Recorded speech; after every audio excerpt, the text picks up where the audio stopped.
Bonjour. Donc, on va corriger l'exercice qu'il y avait à faire. Cet exercice va nous permettre d'introduire le chapitre que nous allons voir.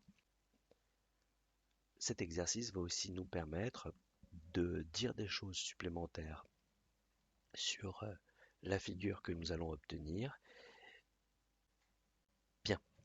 Donc, une fois qu'on a construit le triangle quelconque, il faut tracer le point C qui est le symétrique de A par rapport à I.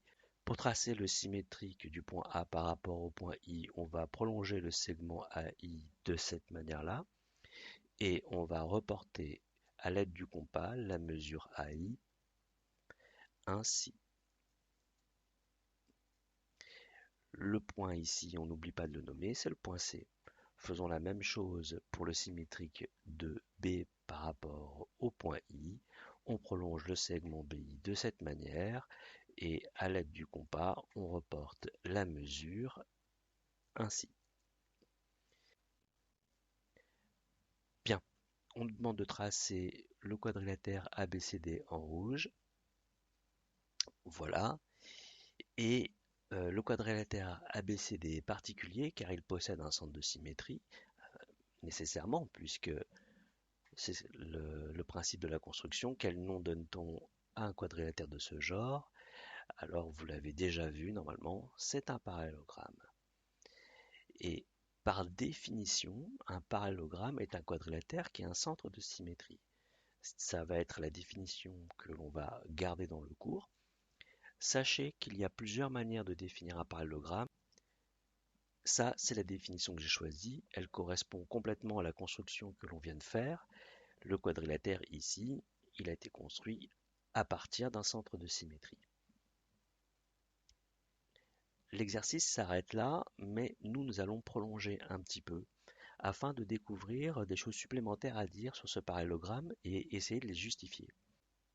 Si je regarde les côtés et que je les prolonge sous forme de droite, je les ai représentés ici en pointillé bleu et en pointillé rouge, eh bien, on peut voir que les droites sont parallèles et on va justifier avec les propriétés de la symétrie centrale. Nous savons que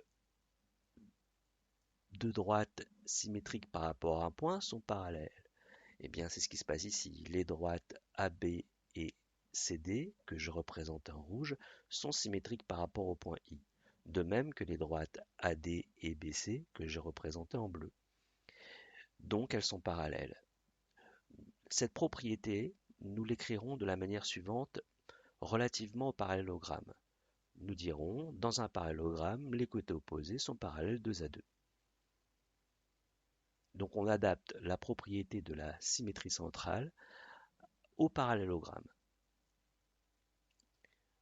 Voyons maintenant un petit peu les côtés. Les côtés que je représentais en bleu et en rouge, eh bien ils ont la même longueur. Et là encore, on va le justifier avec une propriété de la symétrie centrale. Que dit la symétrie centrale sur les longueurs?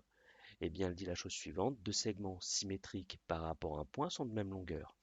Les segments AB et CD que j'ai représentés en rouge sont symétriques par rapport au point I, de même que les segments AD et BC. Ils sont tous les deux symétriques par rapport au point I.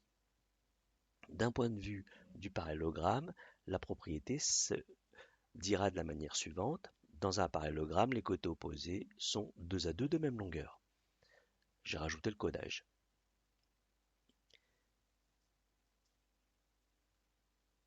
Bien.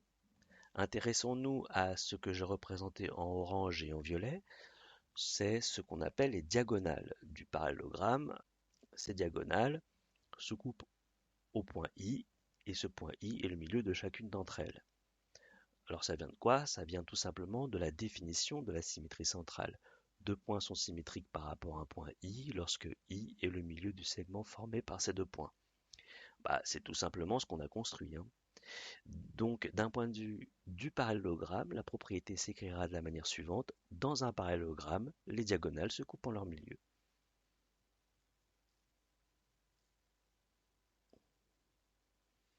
Ici, j'ai représenté des angles, les angles verts et les angles orange.